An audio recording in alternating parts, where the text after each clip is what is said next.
Alhamdulillah saya sehat. Kalau kabar Anda gimana? Alhamdulillah kalau keluarga, alhamdulillah diparing sehat sama Allah Subhanahu wa taala. Sekarang lagi banyak keresahan sih sekarang. Loh, emang ada keresahan apa? Sebenarnya kan Ramadan sudah kita lalui. Bulan puasa sudah melewati kita. Nah, yang menjadi keresahan ini keresahan yang dialami oleh para santri. Anda kan juga santri, ya kan? Nah, pasti Anda pengalaman nih, pengalaman-pengalaman santri ketika mau balik lagi ke pondok. Boleh diceritakan pengalaman Anda? Mungkin ada penonton dari subscriber Baca Islam yang termotivasi dirinya untuk mondok di sebuah pesantren. Oh, masalah pulangan, masalah balikan pondok. Sebenarnya sih, sepengalaman saya, waktu saya itu mondok, nah, jadi itu kan kalau saya kan ada di asrama hadis. Jadi dulu waktu pertama kali mondok, pas pertama kali pulangan. Jadi mondok dapat 1 tahun, pas pulangan itu ya seneng. Pas pulangan seneng, Ramadan kan dulu saya itu nggak punya HP. Saya itu HP-nya itu Nokia, kalau nggak salah itu Nokia 200 kayaknya. Kayak model BlackBerry itu, nah kayak itu. Jadi main HP-nya itu jarang, jarang. Nggak kayak sekarang sih, kan sekarang ada Android. Jadi anak-anak itu kalau pulang ada yang mayoritas ke HP, ada yang lain, ada yang seperti itu. Kalau sepengalaman saya yang mau balik mondok, waktu pertama kali pulangan itu ya ada rasa kayak gimana ya, kayak perih, kayak mau ditinggalkan sesuatu yang tak bisa untuk kita tinggalkan gitu. Mau meninggalin orang tua, mau meninggalin rumah, 1 tahun baru balik lagi. Itu terasa kayak nggak bakal balik lagi. Kayak perpisahan yang mana perpisahan itu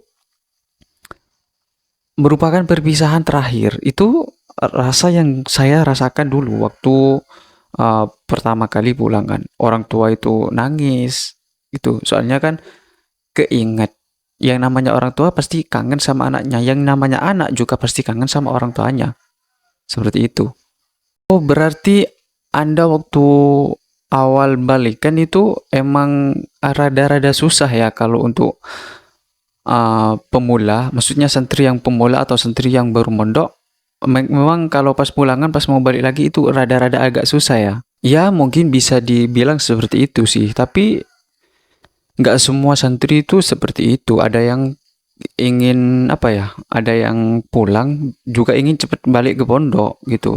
Ya bisa dibilang ngelihat situasi dan kondisinya dulu. Kalau kadang ada santri itu yang pulang karena ke situasi di rumahnya itu nggak enak bagi dirinya, itu pengen cepet balik ke pondok. Ya kalau pribadi saya ini kan Syawal dah ya. Itu biasanya santri kalau asrama biasa itu pulangnya baliknya itu tanggal 10 Syawal. Sekarang kan udah 7 hari, udah tanggal 7 Syawal. Jadi 7, 8, 9, 10 tinggal 3 hari para santri yang asramanya biasa itu mau pulang, mau balik lagi ke pondok. Tapi kalau asrama hadis, penghafal Al-Quran sama asrama kitab itu baliknya tanggal 15 dulu sih kalau pas saya mondok tahun 2015 sampai 2022 itu seperti itu. Jadi kalau yang hadis sama yang tafid itu uh, nggak terlalu nggak terlalu awal baliknya. Mereka itu belakangan baliknya tanggal 15. Soalnya mereka itu kan pulangnya tanggal 21 Ramadan. Jadi puasaan itu dapat 21 hari, mereka itu baru pulang. Jadi ya pulangnya juga belakangan, lebih 5 hari dari santri-santri yang biasa gitu. Kalau santri-santri biasa itu ya yang selain itu, yang selain asrama hadis, selain asrama tahfidz dan asrama kitab atau asrama fikih gitu. Oh, jadi seperti itu. Baru tahu saya kalau macam-macam santri itu seperti itu. Oh, mungkin juga di lain pondok itu beda-beda ya paling ya. Soalnya ada sih, ada yang pulangannya itu belakangan, ada yang pulangannya itu awal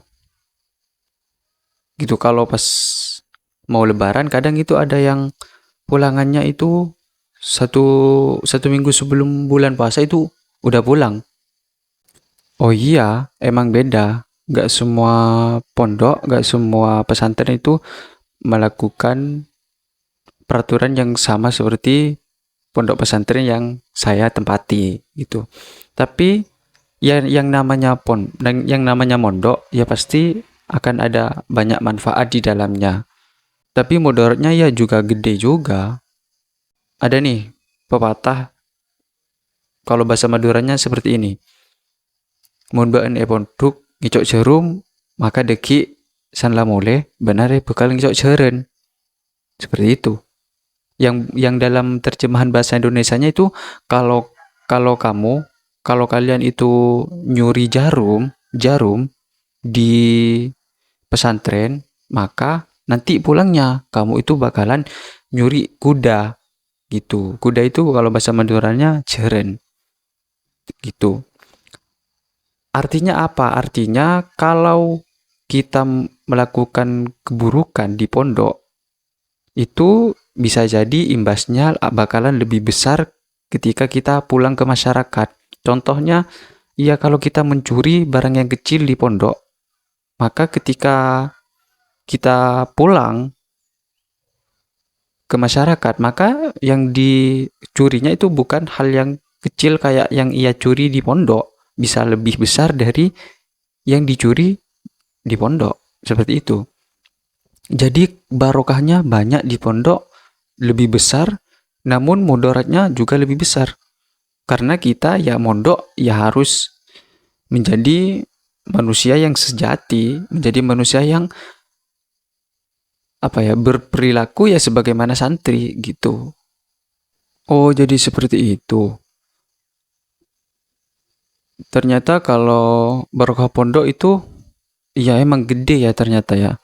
Tapi mudaratnya atau ketika kita melakukan keburukan di pondok, pas keluarnya juga gede juga ya. Efeknya itu sama kehidupan yang ada di luar pondok. Oke, sobat-sobat sekalian, sampai di sini dulu kita ngobrol pada pagi hari ini. Semoga kalian mendapat pencerahan atau mendapat motivasi atau mendapat manfaat dari video yang saya bikin ini, teman-teman. Oke, jika ada pertanyaan, silakan klik di kolom komentar. Wassalamualaikum warahmatullahi wabarakatuh.